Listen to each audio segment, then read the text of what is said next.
Hello guys, kamusta kayong lahat? At sana ay okay tayong lahat saan man tayong sulok ng mundo. Ayan, so guys, gusto kong i-share sa inyo kung paano ka bilis o gaano kadali ang pagkuha ng sasakyan dito sa Canada. At saka syempre pala, ang video na to guys, para lang sa mga baguhan dito sa Canada. Okay, yung papunta pa lang dito. Tapos may idea tayo, di ba? Yung guys, pero yung mga taga dito, syempre, alam na nila yung kalakaran. Baka mas magaling pa sila sa atin doon. Malamang mas magaling talaga sila. Kasi, ayan. So, yung guys, ito ay gusto kong i-share sa inyo. Ayan. Dati kasi, mayroon naman kaming sasakyan. Yung parehas second hand. Bali, yung luma kasi namin na kotse, yun yung unang service ni Mrs. nung wala pa ako dito sa Canada. Guys, ginamit namin yun ng halos 5 years. Kasi 2015 ako dumating dito, yun yung gamit namin. Tapos, after ng 5 years, so bali, nakakuha din kami uli ng isang sasakyan noon. Yun yung ginagamit ko yung kotse. Lagi ako napabalaho. Tapos pag madulas na yung daan, pag yung nainitan na yung snow, tapos nag-ano na siya, parang yellow na. Yung yellow na makintab. Yung laging nadudulas kahit naka-winter tire siya. Kaya lagi halos muntikan akong nadisgrasya nung una. Lagi kong sinasabihan si Mrs. na sabi ko, i-trade na lang kaya natin to. Kukuha tayo ng mas mataas. Mas mataas yung gulong, tapos medyo mas malaki konti. Para may pang long ride din tayo. Yung na-convince ko naman si Mrs. At yun, nagsasearch siya sa online, sa mga dealership kung ano yung pasok sa budget. Kaya ayun, halos lagi din namin pinag-uusapan kung kaya talaga ng budget at isingit kasi marami na rin kaming bayarin noon kasi may bahay na. Kaya kung kaya, yun, binabudget naman niya, sabi niya kasya at kaya yun. So, yun niya. Pero sabi niya mga summer na. Pero nung winter time noon, hindi inaasahan na naibangga ko yun sa isang kotse din na nakaparada.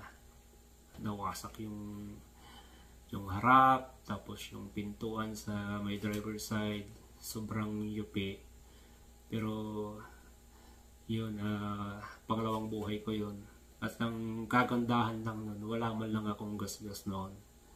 At syempre, laging pasasalamat natin sa Panginoon. At binigyan na pa tayo ulit ng isang ng panibagong buhay. Yan, so, ayun, bali nung report namin sa SGI dito guys, parang LTO sa atin. Nag-decision yung SGI na i-write off na yung sasakyan kasi sobrang wasak. Tapos hindi na siya talaga pwedeng gamitin. Hindi na daw safe gamitin. Kaya yun, binayaran na lang kami ng SGI. Tapos yung binangga ko, sinagot din ng SGI yun. Dahil sa insurance. Yung bali nakalipas din ng isang linggo. Kumbaga, isang sasakyan lang yung ginagamit na namin noon. Pero si Mrs. noon may ano na siya may trabaho na rin siya noon. Nahirapan kami kasi medyo malayo yung work ko, tapos dalawang work pa ako noon. Tapos si Mrs. nagsasabi kami sa oras. Minsan, sinusundo ko siya, o kaya ako yung sinusundo niya, ako yung hahatid niya. Ganun yung ginagawa namin. Tapos kasi nag-try akong mag-taxi, mahal din yung taxi kasi yung isang way ko lang, nagbayad na ako ng $15.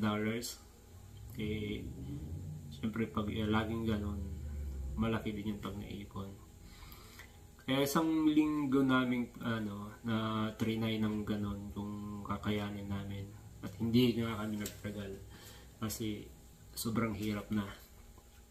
Siyempre, imbis na pag after ng work mo, papahinga ka na lang sa bahay. Ganun. Pero hindi. Kasi kailangan niya akong i-attend, kailangan niya akong sunduin. Ganun yung rotation namin. So yun, nag-decide kami na pumunta doon sa dealership, sa Nissan dealership dito sa Canada. At yun niya after ng work ko, 5 p.m. Yeah, ganun nga yan. Tapos, nung nandun na kami sa dealership, may contact na rin kami doon. Ang plano lang namin doon, mag-inquire o kaya tumingin lang ng unit. Pero, nung nandun na kami, may nagustuhan si Mrs. Sabi niya, Daddy, okay na to. Kasi at least yung dalawang bata, pag naglo-long drive tayo, meron silang paglibangan sa likod. Kasi may siya, yung screen monitor. Pwede silang manood doon. At sabi ko, pero brand new, baka mahirapan tayo. Ang sabi naman niya, okay naman kasi yung budget na nilalaan talaga niya para doon ay sakto lang naman dun sa monthly or bi-weekly ng sasakyan. Ito, nakipagtawaran kami, tapos may mga binigay din sila na mga giveaways, kaya yun, lalong wow si Mrs. Kaya syempre, tayo naman, wala naman tayong magagawa. Boss natin yun respeto na rin sa ating asawa. Syempre, gusto din naman niya yun. Saka, suportahan na lang natin. At okay naman sa budget. So, yun niya. At kinuha namin yun. Ito siya guys. Ayan. Ilalagay ko sa screen. Ayan. So, yan yung, ito yung sasakyan namin guys. Bali, winash ko na rin para medyo okay naman siyang tingnan.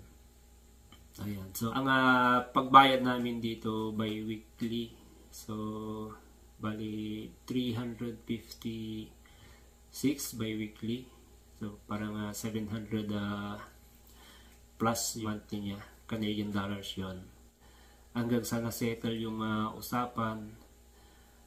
Umabot kami ng gabi doon sa dealership. 3 oras lang kami doon guys. Ganong kabilis.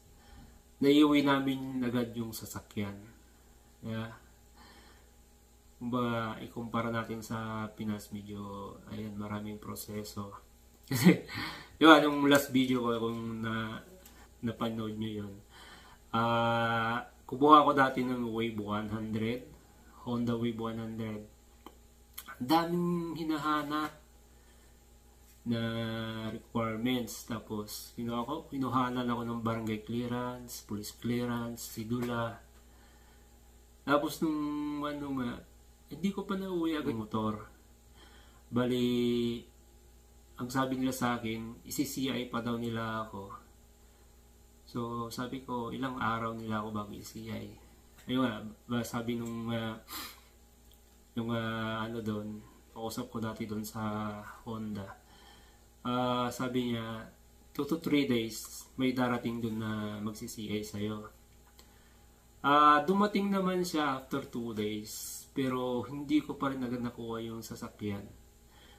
Sabi nila busy daw sila. Kailangan nilang running condition yung motor. Ayan. So after 4 days nakuha ko yung motor. Ganun kahirap yung inabot ko doon. Tapos marami pang kailangan mga requirements. At kailangan pa ng co-maker. Yeah. Pero dito guys, wala kang co-maker. Basta may driver license ka, yun yung unang hahanapin dito. Tapos, ihahanap ka nila ng mababang tax. Ayan. So, sila na bahala doon. Basta yun lang gagawin mo. I-present mo lang yung ID mo. May pipirmahan ka lang. Ayun na. Ganun lang kadali guys. Hindi siya kagaya dyan sa atin sa Pinas na ang daming proseso. uubos na yung oras mo sa kakalakad ng mga ng mga requirements. Siyempre, inuulit ko guys, ang video na to ay para sa mga baguhan lang dito sa Canada o kaya parating pa lang dito sa Canada. Para may idea lang tayo, yung mga bago lang na papunta dito sa Canada. Thank you guys. And tsaka pala, ang susunod ko na video patungkol naman sa driver license. Kasi experience ko rin ito. Kaya gusto ko rin nang i-share ulit sa inyo. Kasi yung kumuha ko ng license na yung international license. Pero hindi ko alam kung pwedeng gamitin sa ibang ibang province ng Canada o city ng Canada. Pero dito sa amin sa Lloydminster, hindi siya pwedeng gamitin. So paano guys? I-share ko ulit ang karanasan ko na yan sa inyo. So, thank you for watching. At thank you nga pala sa mga bago kong subscriber. Thank you so much guys. At nag-subscribe kayo. At sa nag-comment na rin. Thank you. See you sa next video ko. At God bless you all.